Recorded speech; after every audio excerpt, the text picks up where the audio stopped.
India गठबंधन ने एक स्टैंड ले लिया, स्टैंड न्यायोचित। जो ललन सिंह को झुंझुना बजाने में बहुत मजा आता, उनका पिछला भाषण भाजपा के खिलाफ हम देख रहे थे। ऐसा भाषण दे रहे थे, लगता है कि भाजपा से तो कितना दूरी है। तो बड़का झूठा पार्टी के साथ जिन लोगों ने अपना तालमेल किया है, ये उनको मुबारक। 8 अगस्त को जबकि उस वक्त के ऑल इंडिया कांग्रेस कमेटी के अध्यक्ष मौलाना आज़ाद थे, उनकी अध्यक्षता में ये रेजोल्यूशन बम्बई में पास हुआ। 8 अगस्त की ही रात को देश के तमाम कांग्रेस पार्टी के नेता, महात्मा गांधी, जवाहरलाल नेहरू, सरदार पटेल, अन्य नेता और हजारों लोग सलाखों के पीछे डाल दिए गए। 9 अगस्त से क्रांति शुरू हुई। लोगों ने यूनियन जैक को हटा करके अपने अपने तरीके से भारत का झंडा फहराया। भारत के झंडा को फहराने में और 9 अगस्त में अंग्रेजों के खिलाफ भारत छोड़ो आंदोलन के क्रम में हजारों लोग शहीद हुए। ये 7 जो सतपुर्ती है, यह नौजवान भी पटना विश्वविद्यालय के हैं और दूसरे जगहों के, इनकी शहादत भी हुई। यह देश और देश की आज़ादी बड़ी मेहनत से हमारे पुरखों ने हासिल की है, जान की बाजी लगा के, दौलत की बाजी लगा करके, फांसी के फंदे को चूम करके। आज भी उस आज़ादी को, उस संविधान को बचा के रखने की कोशिश है। जो भी विघटनकारी शक्तियाँ, और ख़ास तौर पे हम लोग देख रहे हैं कि हमारे देश में सामाजिक न्याय और सामाजिक एकता और स्वाधीनता संग्राम के उन सपनों को चूर चूर करने का प्रयास किया जा रहा है, उस सब के खिलाफ आज हम लोगों ने संकल्प लिया। वक्फ अधिनियम संशोधन बिल आ चुका है। जेडीयू के जो वरिष्ठ नेता है ललन सिंह ने साफ तौर पर कहा है कि इसमें कहीं भी मुसलमानों का हक नहीं माना जा रहा है और इसमें कहीं भी मुसलमान के जो गरीब वंचित तबके हैं उनको हक दिलाने की बात। इंडिया गठबंधन ने एक स्टैंड ले लिया, स्टैंड न्यायोचित।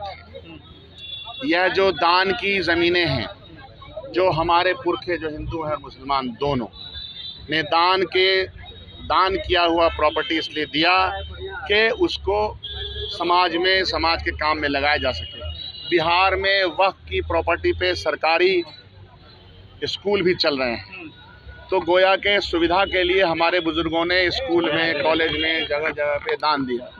इसका ऑलरेडी कॉन्स्टिट्यूशन में इसकी जगह दे दी गई है।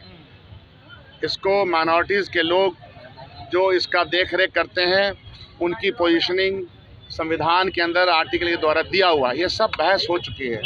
भारतीय जनता पार्टी को अगर इसका नाम रहता वक्फ इमलाक नहीं रहता, दान रहता, तो तुरंत ये भाषा बदल जाती। वक्फ लगता अरे ये तो मुसलमानों से रिलेटेड है, ये सिर्फ मुसलमानों से रिलेटेड नहीं है, ये इस देश के समाज के लिए है जिन लोगों ने दान दिया। उसी तरह से जो दान है, बहुत सारे मठ हैं, दान के हज़ारों एकड़ ज़मीन, उसका संचालन वहाँ के संचालन कर भी करते हैं, एक कमेटी बना करती है। तो अगर निगाह भारतीय जनता पार्टी की सही है तो चारों तरफ, चारों निगाहों से देखें, वक्फ की प्रॉपर्टी को अपने लिए हड़पने का और एक शगुफा छोड़ने का, तो झुंझुना बजाने का एक आदत पड़ गया है। तो जनता जो ललन सिंह को झुंझुना बजाने में बहुत मज़ा आता, उनका पिछला भाषण भाजपा के खिलाफ हम देख रहे थे। ऐसा भाषण दे रहे थे, लगता है कि भाजपा से तो कितना दूरी है। तो बड़का झूठा पार्टी के साथ जिन लोगों ने अपना तालमेल किया है, ये उनको मुबारक।